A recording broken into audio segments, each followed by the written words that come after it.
গঙ্গা ভাঙন এই মুহূর্তে দাঁড়িয়ে মালদা মুর্শিদাবাদের এক করুণ কাহিনী। প্রত্যেক বছর বর্ষাকালে এই গঙ্গা ভাঙন, আর গঙ্গা ভাঙনে তলিয়ে যায় প্রচুর মানুষের ঘরবাড়ি, দিশেহারা হয়ে পড়েন মানুষ। বছর বছর অভিযোগ ওঠে যে গঙ্গা ভাঙনে কোনো রকম কোনো ব্যবস্থাই নেওয়া হয় না সরকারের তরফ থেকে। আর এবার সেই একই ছবি, পাড় ভাঙছে, তলিয়ে যাচ্ছে বিঘের পর বিঘে জায়গা, বাড়িঘর সব কিছুই যেন গ্রাস করে নিচ্ছে গঙ্গা। গঙ্গা ভাঙনে আমরা খুবই মর্মাহত। কেন্দ্রীয় সরকার কোনো কাজ করছে না। মাননীয় মুখ্যমন্ত্রী 100 কোটি টাকা দিয়েছেন, কিন্তু এই টাকাগুলো আধিকারিকরা সঠিকভাবে খরচ করেননি।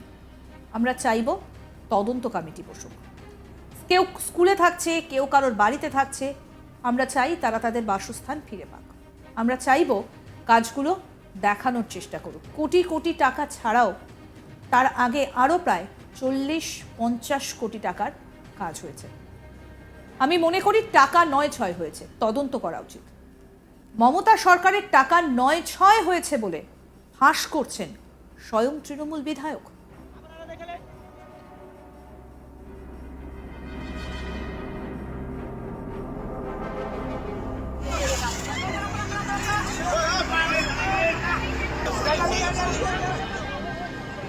গঙ্গা ভাঙন নিয়ে এবার প্রকাশ্যে মুখ খুললেন রঘুনাথগঞ্জের তৃণমূল কংগ্রেস বিধায়ক তথা রাজ্যের প্রাক্তন মন্ত্রী জাকির হোসেন। তিনি এই ভাঙন প্রসঙ্গে বলেন, কেন্দ্রীয় এবং রাজ্যকে একযোগে উদ্যোগ নিয়ে এই ভাঙন প্রতিরোধ করতে হবে। পাশাপাশি তিনি অভিযোগ করেন, গঙ্গা ভাঙনে আমরা খুবই মর্মাহত। কেন্দ্রীয় সরকার কোনো কাজ করছে না। মাননীয় মুখ্যমন্ত্রী 100 কোটি টাকা দিয়েছেন, কিন্তু এই টাকাগুলো আধিকারিকরা সঠিকভাবে খরচ করেননি। আমরা চাইব তদন্ত কমিটি বসুক। কি বলছেন তৃণমূল বিধায়ক জাকির হোসেন, শুনবো। দেখেন, গঙ্গা ভাঙন আমরা খুব মর্মাহত, কিন্তু গঙ্গা ভাঙনের দায়ী আপনারা জানেন, যখন আমাদের মাননীয় রাষ্ট্রপতি যখন ছিল অর্থমন্ত্রী, সেই আমলে সাইফুদ্দিন সোজ বলে একজন কাশ্মীরের মানুষ, একজন কাশ্মীরের মন্ত্রী ছিলেন সাইফুদ্দিন সোজ। উনি আমাদের ফারাক্কাকে জাতীয় বিপর্যয় বলে ঘোষণা করে ফারাক্কা থেকে জলঙ্গি অবধি সেন্ট্রাল গভর্নমেন্ট কাজ করবে, কিন্তু আজকের দিনে আমরা দেখতে পাচ্ছি যে তারা সেই কাজগুলো করছে না। আমাদের রাজ্য সরকার প্রায় আগামী বছর মাননীয় মুখ্যমন্ত্রী 100 কোটি টাকা দিয়েছে, কিন্তু এই টাকাগুলো যারা আধিকারিকরা দেখেছে সঠিকভাবে দেখেনি। আমরা চাইব সেই ইনকোয়ারিটা বসুক এবং কেন্দ্রীয় সরকার যেন বোল্ডার দিয়ে বাঁধার ব্যবস্থা করুক। গরিব মানুষগুলোর জন্যে আমাদের বুক ফেটে যাচ্ছে। আমরা চাইব তাদের পুনর্বাসন রাজ্য সরকার এবং কেন্দ্র সরকার মিলে যেন তাদের পুনর্বাসন করা হোক, কেন তারা সাধারণ মানুষ, কে স্কুলে থাকছে, কে কার বাড়িতে থাকছে। আমি চাইব তারা যেন সরকারি ফ্যাসিলিটিটা পায়। কেন্দ্র এবং রাজ্য দুজন মিলে যৌথ আমাদের সরকার মিলিয়ে তাদের জন্য পুনর্বাসন করে এই আবেদন রাখছি। এবং আমরা চাইব যখন কাজ হবে, আপনারা মিডিয়া ভাইদেরকে বলবো, কাজগুলোকে আপনারা দেখাবার চেষ্টা করুন, কেন যে কাজগুলো হয়েছে খুব নিম্নমানের, কাজগুলো সঠিক হয়নি। আমরা আমাদের কাছে যে খবর আছে, নিলে এত ভাঙন হতো না। মাননীয় মুখ্যমন্ত্রী উদার, তাই আমাদের রাজ্য সরকার 100 কোটি টাকা একসঙ্গে দিয়েছে এবং তার আগেও 40-50 কোটি টাকার কাজ হয়েছে, 150 কোটি টাকা হয়েছে। কিন্তু আমি মনে করি যে আপনারা তাদের চিহ্ন খুঁজে পাবেন না। আধিকারিকরা সঠিকভাবে দেখেনি। আধিকারিকদের বিরুদ্ধে এবং কন্ট্রাক্টরের বিরুদ্ধে ইনকোয়ারি বসুক। ইনকোয়ারি বসে আমি বলবো এলাকার মানুষকে জিজ্ঞাসা করুক কতগুলো কাজ করেছে, কি কাজ করেছে, সেগুলো সঠিক তথ্য জেনে দেয়, তাহলে আমরা খুশি হব এবং তাদের বিরুদ্ধে কড়া অ্যাকশন নেওয়া হোক।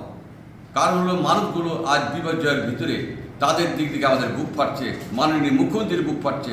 মাননীয় মুখ্যমন্ত্রী সব সহজ ইচ্ছায় এত টাকা দিয়েছে, কিন্তু আমি মনে করি এখানে লয়ছাই হয়েছে।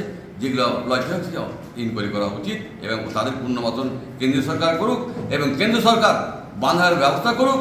কারণ হলো যে জাতীয় বিপর্যয় ঘোষণা করা আছে, এই নদীকে এই জাতীয় বিপর্যয় কেন্দ্র সরকার নিয়ে বোল্ডার দিয়ে বানানো হোক, ভালো করে বানানো হোক, আগামী দিনে কোন মানুষের বাড়ি না পড়ে, এই আমি আশা রাখছি। এই প্রসঙ্গে বিজেপির জঙ্গিপুর সাংগঠনিক জেলার সভাপতি ধনঞ্জয় ঘোষ বলছেন, গঙ্গা ভাঙনের প্রতিরোধ বামেরাও করেনি, কেন্দ্রের উপর দায় চাপিয়েছে। বর্তমানে শাসক দলের কথা বলতে লজ্জা লাগে। দীর্ঘ 10 বছর ধরে মানুষকে মিথ্যা প্রতিশ্রুতি দিয়ে মানুষকে বিপদে ফেলছে। বাড়িঘর, স্কুল সেকেন্ডের মধ্যে তলিয়ে যাচ্ছে। কেন্দ্র যখন টাকা দিচ্ছে সেই টাকা দিয়ে কাজ করছে না, গঙ্গায় বস্তা ফেলে টাকা নষ্ট করছে। কি বলছেন বিজেপির জেলা সভাপতি ধনঞ্জয় ঘোষ, এবার শুনবো। দেখুন, পশ্চিমবঙ্গের দীর্ঘ 4 দশক ধরে যে ফারাক্কা ব্যারেজ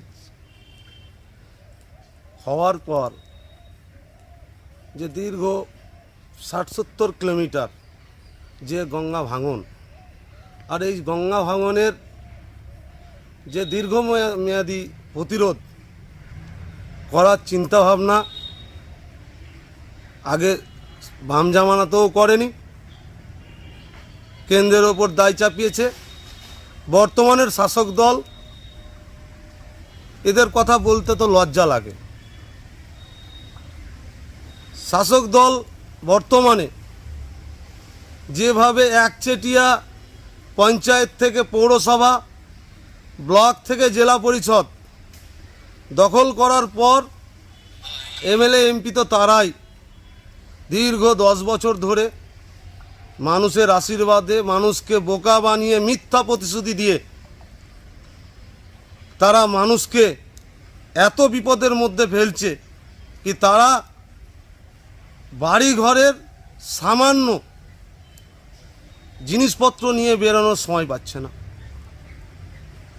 বাপ ঠাকুরদার পৈতৃক সম্পত্তি, বাড়ি ঘর, বাগান, মন্দির, স্কুল, কলেজ সেকেন্ডের মধ্যে তলিয়ে যাচ্ছে। যখন কেন্দ্র সরকার টাকা দিচ্ছে, সেই টাকা টেন্ডার প্রক্রিয়ায় ঢিলে করে যে মুহূর্তে কাজ করা দরকার প্রতিরোধের, গঙ্গা ভাঙন প্রতিরোধের, সেই মুহূর্তে কাজ করছে যখন ভরা গঙ্গা, অর্থাৎ সেখানে দুর্নীতি যেন করা যায়, কাটমানি যেন করা যায়, কয়েক বস্তা গঙ্গার জলে বস্তায় বালির বস্তা ফেলে সম্পূর্ণটা টাকাটাকে কাটমানি করে এই গঙ্গা প্রতিরোধের কাজ এইভাবে দীর্ঘদিন ধরে ঝুলে আছে। আমি মনে করি ওনারা কেন্দ্রের ওপরে দায় চাপাতে যতটা ব্যস্ত, ওনারা জানে কি ফারাক্কা ব্যারেজ যে প্রকল্প, আর এই প্রকল্পের যে কেন্দ্রের আওতায় 8 কিলোমিটার ডাউন এবং 8 কিলোমিটার আপ, এর বাইরে পুরোটাই রাজ্য সরকারের, তাদের কাজ করার কথা।